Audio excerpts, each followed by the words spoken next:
58 of the podcast, or you're joining us live on Facebook, YouTube, or Twitter. I I think. I think the Twitter works. So follow on Twitter at MMA on the Rocks if you want to catch a show live, or you can subscribe on YouTube or Facebook.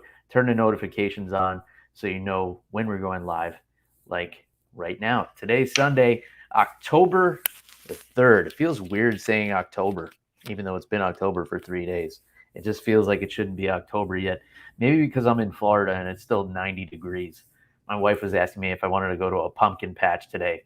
I'm like, I don't want to pick a sweaty pumpkin that's already like decomposing in this Florida heat. Some MMA stuff to talk about. We'll get into Jon Jones and his debacle. Before we get to any of that, let me introduce all the way from New Jersey and now fully vaccinated, folks, Jeff, the animal Wilson. Jeff, how you feeling on this Sunday morning, my friend? Rare morning show. Yeah, Bill, a lot better than I was feeling yesterday, man. I got vaccinated Friday night, took a Tylenol before bed after I ate something, took a Tylenol when I woke up because I had to coach a girls' soccer game. Got home from the soccer game. I was feeling fine until I, settled down and got home and stuff. And then, Bill, my bones started to hurt. I felt hot and cold at the same time. So my solution was to have the AC on and get under a big blanket. So that's how I took care of that. Did you ever see the movie Rookie of the Year, Jeff? No, I don't know what that is. Oh, it's a baseball movie from like I guess the late '90s. It came out, and it had the kid from American Pie in it. Not the main character, but like one of the main four. Anyway, but he was just a kid in this movie. But long story short, in the movie, there's an actor called Daniel Stern. You would know him from Home Alone. He played the taller bad guy. Okay. And he plays like kind of a wacky character that he actually wrote into the movie for himself. He plays like the hitting coach of the Chicago Cubs. And he's just like a total screwball. But in the movie, he says, he's like, some guys like to ice their shoulders. Other guys think heat is the way to go. But I have the solution. Hot ice. I heat up the ice cubes. and he's like, man. The way he plays it, like so goofy, like deadpan goofy. He's like, it's the best of both worlds, and it just reminded me of that. Hot ice. I guess that may have been what gave them the idea for Icy Hot. I was Rookie of the Year. I was thinking that while you were saying that. I was thinking of Icy Hot actually. But yeah, Bill. Excuse me.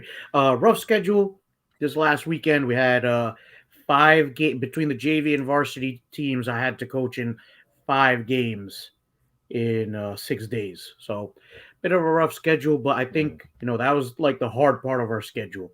But Bill, I feel like September lasted forever, dude. I don't know if it's because I'm finally back in school with kids in the classroom, or if it's because I get home at 8 or 9 o'clock sometimes, but September felt like the never-ending month, dude. Yeah, I could see how it would. I remember those days back when I was a classroom teacher many moons, many lifetimes ago. Yeah, it could be a little rough, but then I feel like once October hit, then like before you knew it, it was Christmas break. Like the school year kind of flies by, and then next thing it's like you're getting ready for summer. And you're just showing movies every day. For those of you watching the show, you can probably tell I'm not at home.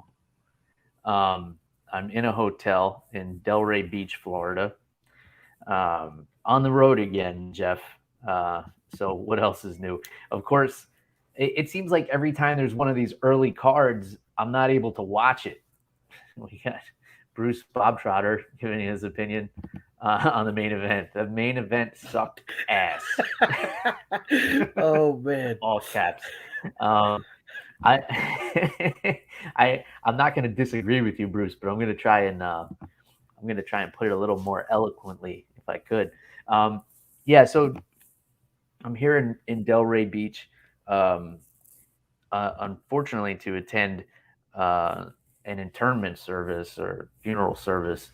My brother in law's father passed away a few months ago, actually, but uh, he lives in Switzerland, so it took a little while to arrange everything. So tomorrow morning is going to be the service. Um, so always an unfortunate experience. These things. So we'll dedicate this show to Jay. Um, I guess what what would his relationship be to me? He's my brother-in-law's father. Is my uh, I don't know. If anybody is good with family tree stuff, let me know. It's 10 a.m., so I'm drinking coffee, but I do have right next to me the old faithful, Jeff. You remember this one? The old granddad, bottled in bond. Probably one of the best value bourbons out there on the market. You could pick up a bottle of this for 20, 25 bucks. It's 100 proof. It tastes awesome. Um, so I'll be to this a little bit later. Um, it's just like probably probably the best value bourbon out there. I'll leave this here, and then I don't know what the sound quality is like for you guys, but I brought my microphone and I lugged it all the way here, and then I realized I didn't have the adapter to plug it into my laptop because I have this new MacBook which you need like 10 different adapters to be able to use anything with it. In any case, nobody cares about the behind the scenes stuff. Let's talk about some MMA. I agree with you, Bill. So So Bill, go ahead. Try and convince what was me. that? Try to convince me. What did you give me some highlights of this main event? Because Bill, I'm coming up blank. All right. Yeah, this was a rough one. Um, so UFC Fight Night 193 or UFC Vegas 38 main event: Thiago Santos versus Johnny Walker. On paper, this is an awesome fight. Like, how could it be bad? But it was. Um, to be honest, Jeff, and all due respect to anybody who gets in there, especially at the highest level, and getting in there for a main event against another killer. Both of these guys are dangerous, but we had basically like a Derek Lewis, Francis Ngannou situation where these two just kind of circled each other like old timey boxers, like circling their fists like this, and it was not entertaining. Thiago Santos won the unanimous decision. I kind of thought Johnny Walker was winning the fight because he was pressuring forward most of the time. But Santos had like the two biggest strikes of the fight. He landed a big shot, a big punch to Johnny's face, and he landed a big body kick. And those were pretty much the only two things that happened in the entire fight. Other than that, it was like a glorified sparring session, Jeff. So I don't know what to tell you. I'd love to take a positive spin on it, but yeah, it wasn't a fun fight. I mean, I was struggling to get through it. I was like, man, is this going to be done yet? Oh no, we still have 4 more rounds of this. Oh man. So sorry to cut you off, Bill, but understandable, dude. But Bill, how much of that do you think was the respect that these two guys had for each other, and how much of it do you think is Thiago Silva? I'm sorry, Thiago Santos being maybe a little tentative after his last few fights in light heavyweight division and that double knee surgery. Yeah, it could be a combination of those things. Plus, Johnny Walker working with Kavanaugh now over in Ireland, he had like a smarter game plan. He wasn't coming in there being reckless because, that was getting him knocked out. But at the same time, being reckless is what made him have success early in his UFC career. Um, so it was kind of a double-edged sword, or maybe the opposite of that. Maybe it was like a no-edged sword. So it was just like a stick. It's starting to sound to me like it was a plastic um, sword, Bill.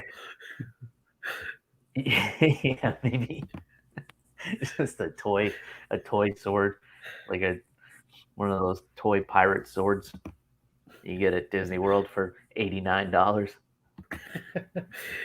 Bill, you would know a lot better Yeah. than me, So, man.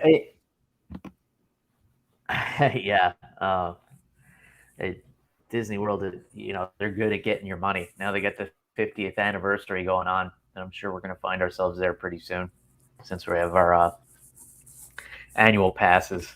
I'll keep you guys updated on that. Listening to me talk about taking my kid to Disney World is probably more interesting than the 25 minutes that this fight was, this main event. I could narrate it for you, like, and then we went on the Dumbo ride 8 times. And you guys would be anybody who saw this main event would be like, wow, that's so interesting, Bill. Um, a little bit more interesting, at least, Jeff, was this co-main event that had an unfortunate ending. Kevin Holland and Kyle Daukaus. So I didn't catch it at first. I thought Kyle Daukaus just dropped Kevin Holland with like an overhand, but so Kyle changed levels, Jeff, and he came back up to throw a punch, and they clashed heads. Kevin Holland was out, unconscious, and then Dan Murgliata was about to stop the fight, and then all of a sudden Kevin Holland woke up, started fighting back, but he was basically still unconscious, and then Kyle Daukaus um, caught him in a couple of different submissions. He was going for an anaconda choke at one point, and then he wound up on Kevin Holland's back and just beat his brains in, and then made him tap with a rear naked choke. Dan Murgliata immediately called for a review. So him and Herb Dean and Mark Ratner and a few other people cage side reviewed it, and they decided that it was a no contest because basically after the clash of heads, Kyle Daukaus was fighting an unconscious Kevin Holland. And it sucks because even Kevin Holland was saying like he deserves a win. Like, it was an accidental headbutt. Like he didn't mean to do it. I was still fighting back and he submitted me. Like he deserves to win. Of course, Kyle Daukaus was disappointed, but just like kind of a bizarre ending. And it seemed like very unprofessional because Murgliata asked for the review, but then there's like 10 people standing around talking about it for 10 minutes. And it's like, do you guys know what you're doing? Like, have any of you done this before? Like, why do you need all these people? Like Joe Silva was in there. I think they invited a few people from the audience to come look at the at the review. There was like a custodian that was like, oh yeah, maybe a no contest. The guy's standing there holding a mop. He's like, I don't know about this one. He did tap him, but um, hyperbole, a little bit, slight exaggeration, but yeah, I don't know. What do you think, Jeff? Uh, I mean, it's a tough one to call, Bill, because like you said, there's a clash of heads that clearly visibly affected the outcome here. But at the same Mm-hmm. time, like you said, um, Kevin Holland kept fighting, kept swinging for the hills here. Um, I don't know how you call it. I don't think there's a good outcome to this. Um, I think at least the no contest is kind of fair because you can always Mm-hmm. run it back as opposed to to finalizing a decision here for Yeah. someone. So I think, given the circumstances, we'll let it slide for this one. Hmm. Yeah, I mean, it definitely benefits Kevin Holland because he doesn't get that tap out loss on his record, and he's had a pretty rough go of it. So he gets a do over basically. It it's weird because Kyle Daukaus was fighting a guy who was fighting back, but he was also like not really conscious. He was like it was like he submitted like a grappling dummy that was like fighting back a little bit. So go back and watch this one, Jeff. There's a couple other highlights on this card that are worth checking out. But take a look at the way the headbutt happened was so weird. I'd never seen anything like it because Kyle changed levels, and then as he was coming back up, Kevin kind of dipped his head. I guess he was gonna sprawl or something, but they clashed heads. But it was the top of Daukaus's head going into like the face of Kevin Holland, like the jaw. So that's why he got kind of knocked out. Um, yeah, so there's that. Nico Price unanimous decision over Alex Oliveira. Not much to talk about here. I mean, it was Nico Price won the first round, Oliveira won the second round. The third round was close, but Nico Price got it to the ground, and for like the last minute was just beating the brakes off Oliveira, who just had no gas left in the tank. Um, I can't blame him, man. I'd be exhausted too if I had 19 kids. So that was that. Yeah, yeah. Uh, I guess that's why they call him Cowboy, right? yeah, just he rides across the plains, spreads his seed, and then and then gets into fistfights. Krzysztof Jotko split decision over Misha Serkinov. I didn't see that one. Alex Hernandez, nasty first round knockout over Mike Breeden. This was one worth checking out. It was so Hernandez landed like a big combination. Started off with a hook and a straight right down the pipe that knocked out Breeden's mouthpiece, and then after that, you could tell Breeden just didn't want to be in there anymore. Which was unfortunate because that made Alex pour it on even more, and he landed an overhand that put Mike Breeden out cold. They were calling it a walk off, but it wasn't really. The ref stepped in and and stopped it. But definitely check that one out, Jeff.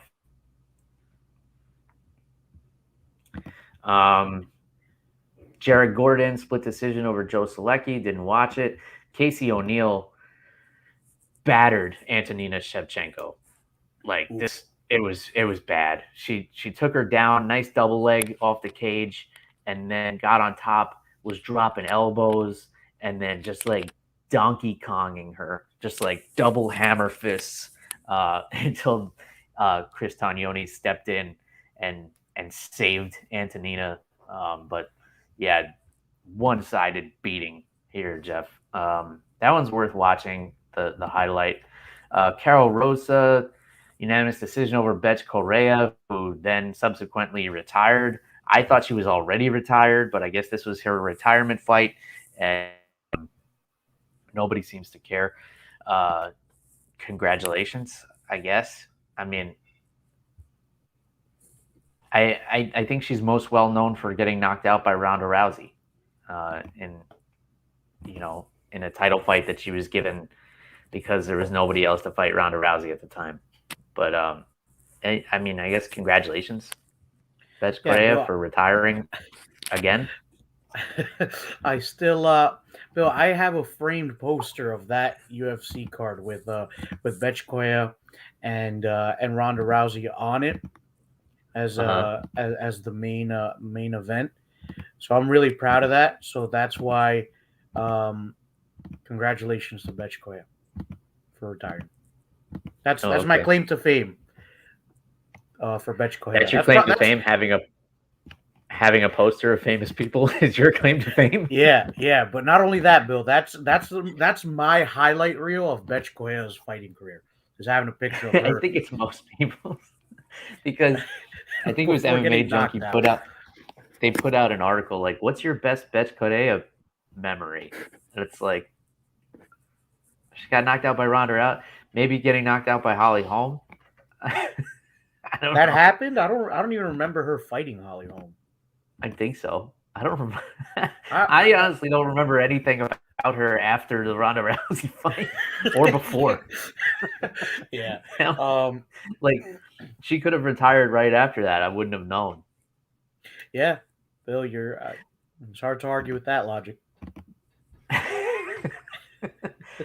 And I was planning to shit on Jon Jones this episode, not Bethe Correia, but here we are. Yeah, Bill, I don't even know it's worth it to keep going on Bethe Correia. Just feel, Yeah. I'm just Let's glad dedicate that. this. Sorry. Let's dedicate this episode. Like I have right in front of me, Jeff, like who beat her, and I couldn't tell you the name. Like I looked away from it for a second and I forgot. Yeah, but I'm just glad that this poster I have of her and Ronda is from before the fight. Because she wasn't looking so good after the fight, Bill. No, she got battered. That was like around the time when Dana White was saying that Ronda Rousey could beat Floyd Mayweather in a boxing match. That statement did not age well. Yeah, Mark says that's just the GOAT. The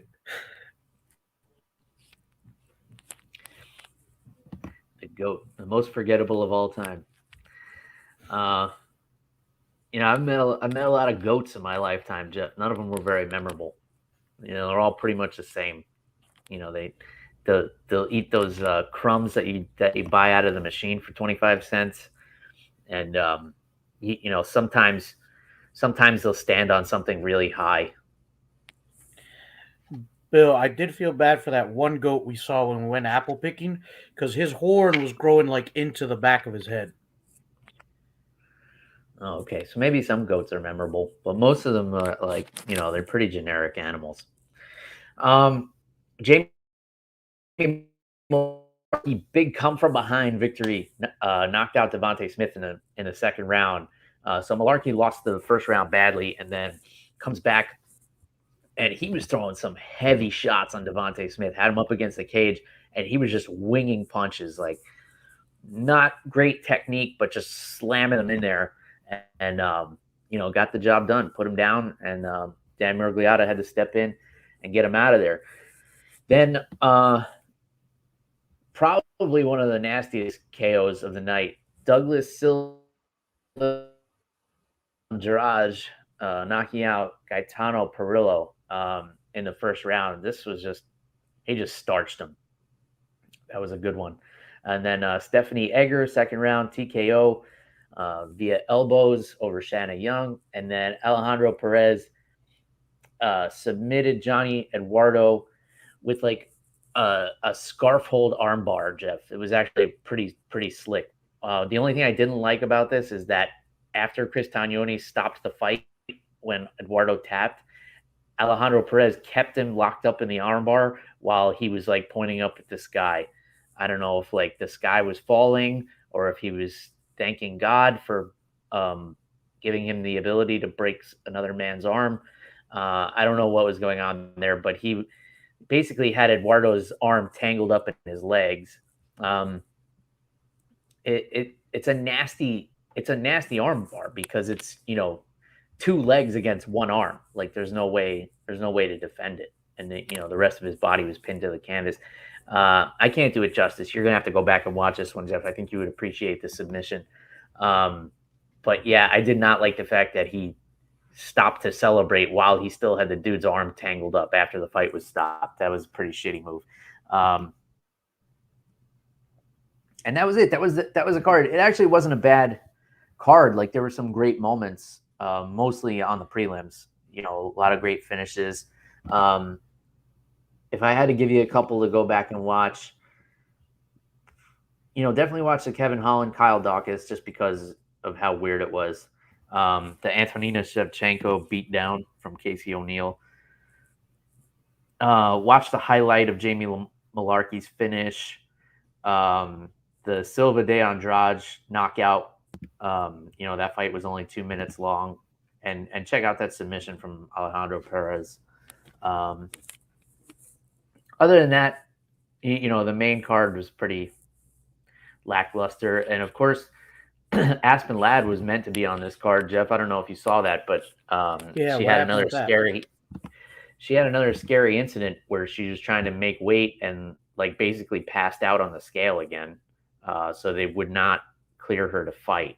And I think it's pretty obvious at this point she needs to move up in weight. Like she's not meant to be at that weight class. It's not in the cards for her.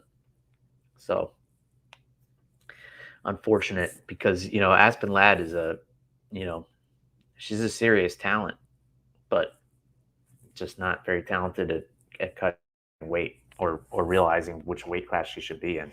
So somebody needs to step in there and give her a hand, get her a nutritionist or get her to move up because obviously she's just cutting way too much weight because this is the second time she's like basically passed out on the scale.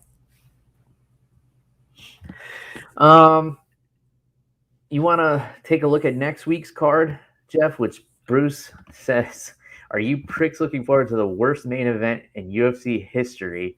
Next card, Dern versus Rodriguez, or the one after, Holm versus Dumont, which is worse? Um,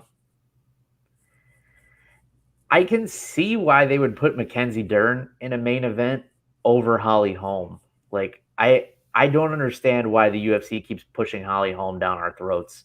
And I know that might annoy some people because there's a lot of big Holly Holm fans out there, but it's like what they're like. What are we gonna do with Holly Holm? She's lost 4 of her last 5. Let's give her another title shot. And then she and then she loses that. And they're like, now what do we do with her? Let's put her in a main event against somebody nobody knows. So I guess I'm looking forward to Mackenzie Dern more because at least that's like an up and coming star. She's got a highlight reel and a fake Brazilian accent. So there's some fun talking points there. And then, Marina Rodriguez, good striker. I believe she's undefeated in the UFC. No, I'm wrong. She has a split decision loss to Carla Esparza. But she's coming off a win over Michelle Watterson. She knocked out Amanda Hebas, so there's definitely something to see here. I didn't even know Holly Holm was fighting next week, so I hope that answers your question, Bruce. Well, yeah, let's talk about it next week. Marina Rodriguez, the striker against the grappler, and Mackenzie Dern here. It's kind of interesting to me because Mackenzie Dern has like this wild striking style because she's not afraid to go to the ground. She's not afraid to pull guard in MMA, which is really bizarre. That's not something you would ever want to do. But she's got the jiu-jitsu to do it. I mean, I think she's got the only leg lock submission in women's MMA history in the UFC. So, will Rodriguez be able to stand in front of her without being afraid of going to the ground? Because that's deep waters right off the bat as soon as you hit the ground with Mackenzie Dern. What do you think, Jeff? Yeah, dude. Interesting to see how Rodriguez is going to approach this fight because I agree with you, Bill. I think she's definitely better on the feet.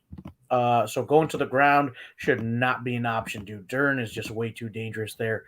Um, and Bruce, to answer your question, I agree with Bill, man. I had no idea that Holly Holm was even in a main event coming up, and I think Dern Rodriguez is going to be. I feel like overall as MMA fighters, they're a little bit closer in skill level. Um, they each have things that they're good at, and then the other stuff is kind of just added on, if that makes sense. Like for Dern, she's a good grappler, but then the striking's kind of added on. And Rodriguez, a really good striker, but I'm sure she's got some grappling added on. So I feel like that's going to be a little bit more competitive, but definitely interesting to see how Rodriguez is going to approach this one. Mm-hmm. Yeah, for sure. I I don't I don't hate this card, Jeff. This is the co-main event here, Randy Brown and Jared Gooden. That should be a fun fight. Your boy Randy Brown, fellow Henzo Gracie student. So that's a good fight. You got Tim Elliott, who's never in a boring fight against Mateus Nicolau. Um, and then here's my sleeper pick, Jeff. Phil Hawes and Deron Wynn. This is a really fun fight. Deron Wynn, 5'6" and fighting at middleweight is just awesome to me. Um, not at all the weight class he belongs in. At 5'6", you wouldn't even be the tallest guy at 135 pounds. And here he is getting in there with a monster like Phil Hawes, who just has crazy knockout power. But will he be able to deal with the wrestling of Deron Wynn? If Deron can push him up against the cage and get some blood in those big old arms, will he be able to swing him? Or will Phil Hawes, catch him coming in? That's what makes this matchup interesting to me. It definitely stands out on the card. I'll throw a couple more your way, Jeff. Jamie Pickett against Soriano Starpoli. Charles Rosa and Damon Jackson.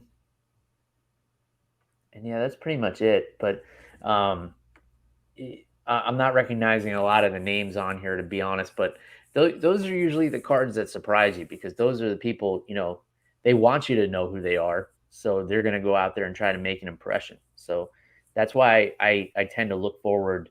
Mark Phillips says 5'6" standing on a milk crate. Yeah, I think Deron Wynn's not a big dude. He might even be shorter than that. What I have in front of me on SureDog says he's 5'6", but he does look shorter. But especially when he's getting in there with guys like Gerald Meerschaert, who Gerald Meerschaert is, they have him as 6'1", but I've met that guy and he was like a foot taller than me. I think he's like 7'1". They made a mistake. Bruce says that Dana White should fight Oscar De La Hoya and settle the beef once and for all. I think Dana trashes him.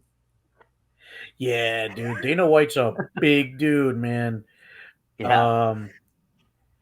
But not only that, like Oscar De La Hoya like barely knows where he is anymore. He's so like drunk and high all the time. Like just he's not the same. Yeah, dude. Which is sad to see a guy like fall so far. Former, like one of the best champions ever, had that epic fight with Floyd Mayweather, Olympian, all the accolades, and just like now he's just known as being a coked out like fight promoter.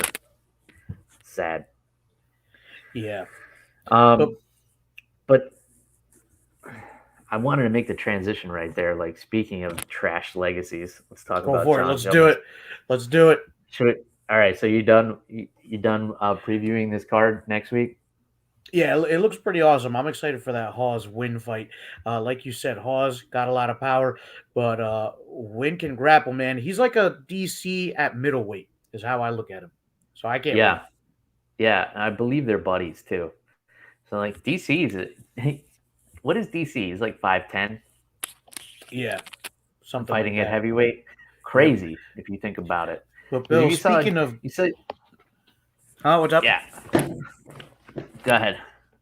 Oh, I was gonna say, speaking of DC, I mean, we could start talking about a man who's only beaten him once in his UFC career. Yeah, technically. No, there's no technically, Bill. All right, he only beat him one time. Well, I mean, he technically defeated him twice, but the second time was overturned by the Athletic Commission.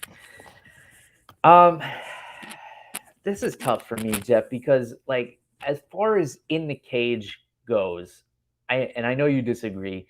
I still maintain that Jon Jones is the best talent we've ever seen. Unfortunately, there seems to be, balance in the universe, I guess. Someone is is gifted with so much talent, and to balance that out, they are also cursed with so many demons and so many things that they need to work out and struggle with mentally. Um, as far as inside the cage, I will continue to debate that Jon Jones is the best talent we've ever seen. By the same token, I will also tell you I think he is the worst train wreck we've ever seen outside of the cage. And I don't prefer to talk about the outside of the cage stuff. Whenever Conor McGregor messes up, I don't really care to talk about it, but I feel like we have to address the Jon Jones thing. So, of course, everybody listening to this show knows what happened with Jon Jones. He gets inducted to the Hall of Fame for his fight with Alexander Gustafsson that you believe he lost, and I still maintain that he won 4 out of 5 rounds. And I guess we've agreed to disagree on this time and time again. Oh yeah. Within hours, he's arrested, and okay, I can understand, like, he gets inducted to the Hall of Fame, parties a little too hard, ends up in jail. If that were the only details of the story, I think we just let this slide. Like, all right, he partied a little too hard. It's Vegas. Some guys just can't handle Vegas. But you bring domestic abuse into it, and then you bring in, alleged domestic abuse, since his fiance, refused to tell the police that she was abused, but she was bloodied up and, looking a mess, to the point where the security guard at Caesar's Palace called the police and said, there's potential domestic violence. Police came, checked out the hotel room, found blood on the sheets. And the most heartbreaking part of it, Jeff, is that Jon Jones's kids were in the room. So apparently what happened was Jon goes out partying, leaves his fiance and the mother of his children alone in the hotel, comes back in the middle of the night to grab $10,000 in cash to go back to the strip club, which, look, I'm not going to judge anybody's lifestyle. I can't get that kind of permission. I can't come back to the hotel in the middle of the night, grab 10 grand, and, all right, honey, all right, kids, go back to bed. Daddy's going to go, whatever he does, let some strippers rub their buttholes on my nose. I don't know what he's doing with that. I don't know what you get for 10 grand at a strip club. But, that obviously he has some kind of arrangement with his fiance where, like, all right, I'm the breadwinner, I'm the world champion, you stay home, take care of the kids, and I get to go out and, spend a bunch of money as long as I'm still taking care of, whatever their arrangement is. I don't care. When I start to care is when you're a world champion fighter bulking up to heavyweight. You're the biggest you've ever been, and in my opinion, the most talented fighter on the planet. And you decide that you have to put your hands on the mother of your children in front of the kids. This is where you become the biggest piece of shit on the planet to me. Like, there's no excuse for this behavior. And then he puts out an Instagram video like, I'm leaving alcohol in my past forever. You don't get to blame this on alcohol, Jon. This is not about alcohol. This is about you being a piece of shit, because all alcohol will do is lower your inhibitions and, show everybody who you really are. And if you're beating the mother of your children in front of your children, like, you're just human garbage. And there's no, I don't know how else to put it, man. Like, it's just, it's heartbreaking, because here you have, like, such a great talent, and he's putting his hands not only on an untrained person, not only on a woman, but, like, the mother of your children. I can't fathom this. Like, I don't know, Jeff. Give me your take. Yeah, dude, it's unacceptable, and it's even hard to listen to you, talk me through that because this is something that shouldn't happen at all ever. Um, but yeah, dude, as much as I shit on Jon Jones, you know, I don't see anything that I can defend here. Mm-hmm. I think he's a great fighter, but that's where my respect for him ends. Um, and and like you said, for me, the greatest of all time will always be Anderson Silva, or GSP, depending on my mood. But but yeah, dude, it's just this shouldn't happen. There's no reason for this to happen. And your whole career, um, you don't have to go to a job you hate from 9 to 5 to take care of your family. You get to do something that not even 1% of the population gets to do. And like you said, this guy Mm-hmm. is so blessed with talent and ability and a skill set. Um, where he's at the point where easily on just without sponsorships and everything, probably makes 500 grand a fight if that's what he Mm-hmm. wants. He gets to call the shots. And like Mm-hmm. all of that is still not enough for him. That he needs to go to this. It's unacceptable, Bill. Yeah, and just to personalize this a little bit, so my daughter is 3 now, and you know, I'll never claim to be a perfect person to the point, where I should be judging other people for their behavior. I have my flaws and my vices just like anybody else. But, um, on the, and I have a really great relationship with my wife. You know this, Jeff. We're very amicable, but, like any relationship, sometimes we'll raise our voices at each other or have a disagreement. And the way it upsets my daughter, when those things happen in those rare moments where we may bicker or just argue about something silly, the way it upsets her, um, I could never imagine anything escalating further, just for her sake. um, so that's what really bothers me about this, like as a father, to the point where Jon Jones's kid was asking the security guard to call the police. Like, come on, man. This is not this is not a problem you can blame on alcohol. And then he's challenging the police officers to a fight. I don't know if you heard this part of it, Jeff, where he was in handcuffs and he says to the cop, like, I wonder if you guys attacked me, how long it would take me to beat all of you up. And the cop was like, this is not something to joke about, man. Like, if you try to do anything, we're going to tase you and then you're going to prison. Like, I just, I can't wrap my head around, like, what's going through his mind. Like, this is total sociopath behavior where, even after the fact, he's like, oh, I'm never going to drink again. Not like, oh, I would never hurt my fiance or I would never want to do anything in front of my kids like that. Like, my behavior was unacceptable. Nothing like that. Um, so there's just no redeeming qualities here. Um, he's trash, like, and that's it. And I want to, because I've come down pretty hard on Greg Hardy in the past. So, and everybody knows that I'm a big fan of the way Jon Jones fights. So I want to make sure that I really get across here that, this is really disturbing to me. And I can't vouch for the guy anymore.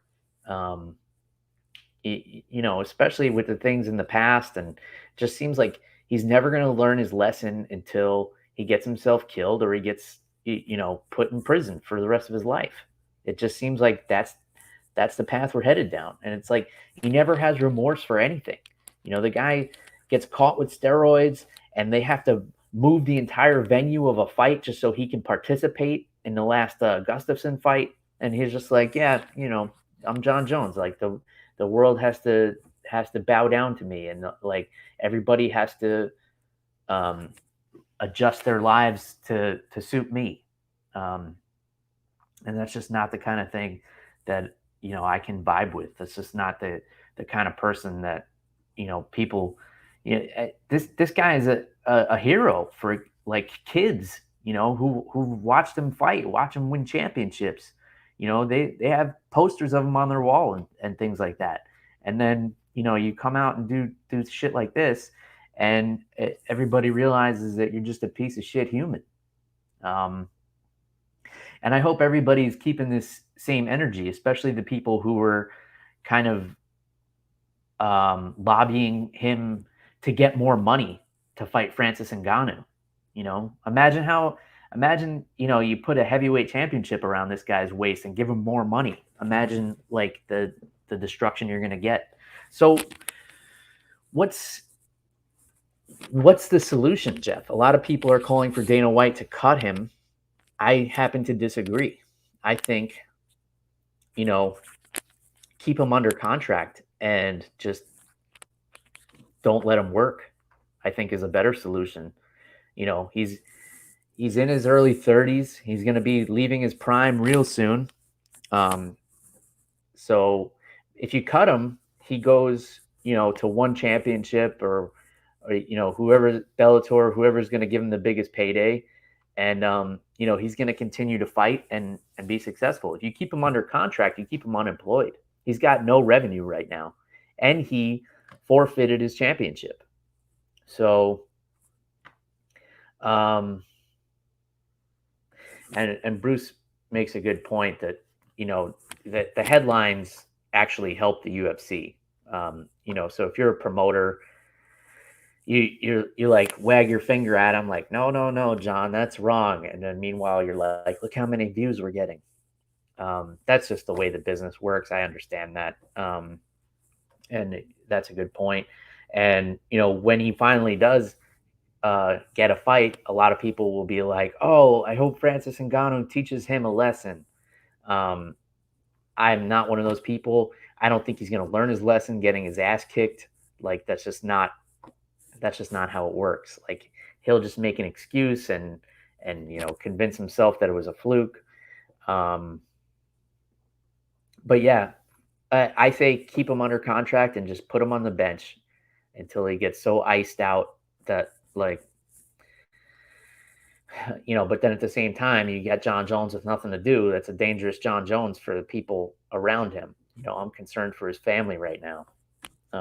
Whether he's drinking alcohol or not, he's shown his true colors here. So what do you think, Jeff? What's the move if you're the UFC? Yeah, Bill. I was thinking of cutting him until you brought up the point of freezing his revenue, essentially, which I don't think is a bad move. But I don't know if there is a solution. Bill, this is this type of behavior has been encoded in him, and there have never been consequences for him. Dude, as a teacher, I can tell you which of my students are gonna end up like that in the future. And I've only known them for a month. I could tell you which ones are gonna be in gangs, which ones are gonna get pregnant before they even finish high school. So, this has been encoded into him. There have never been consequences for him. And unfortunately, there is no solution.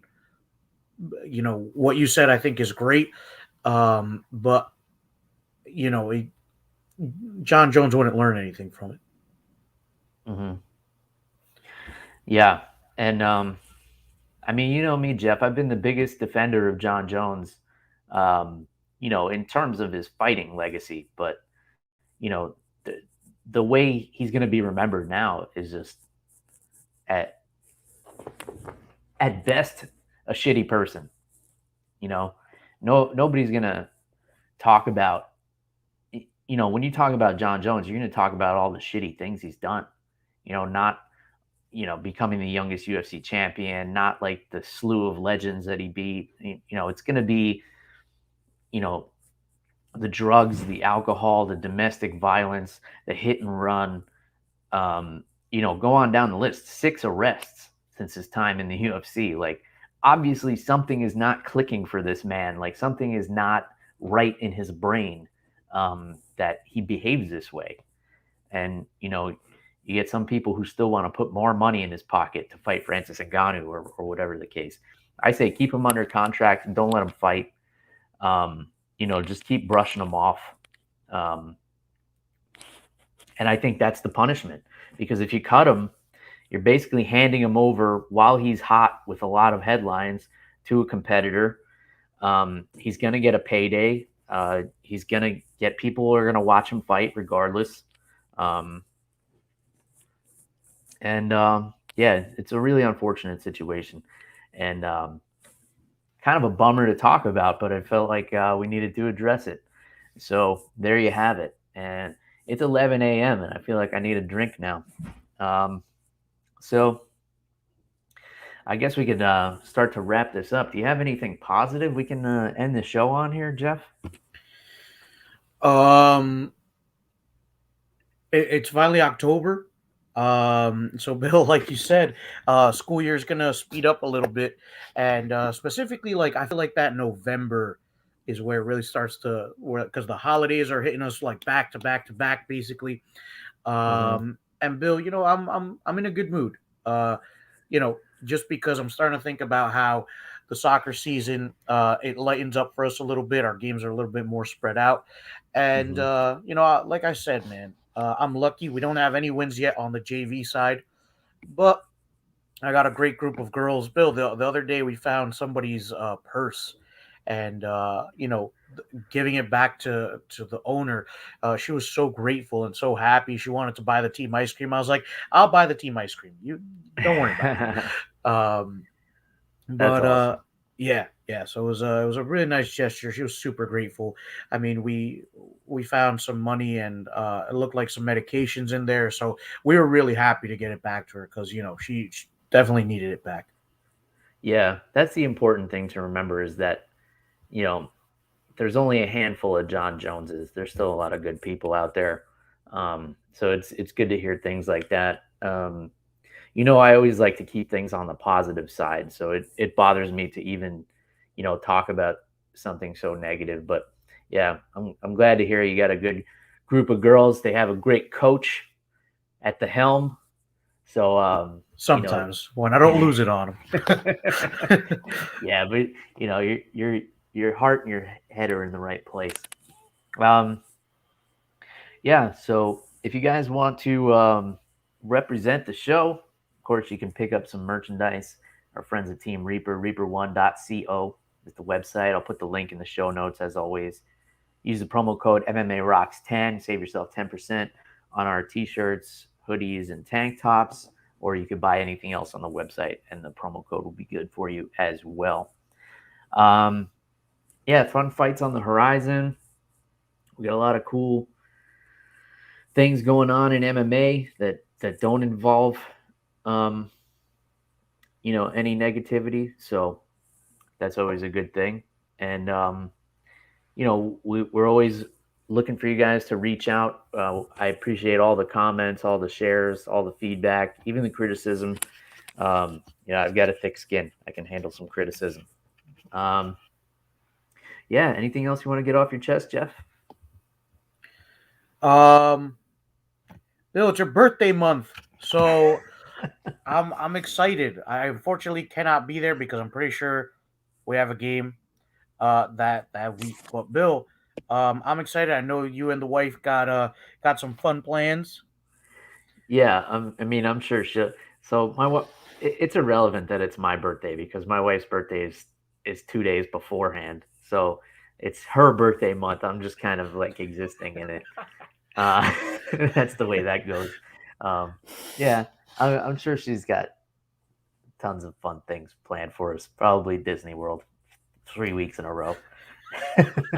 We're just to celebrate our birthdays, honey. We're gonna go to Disney every week.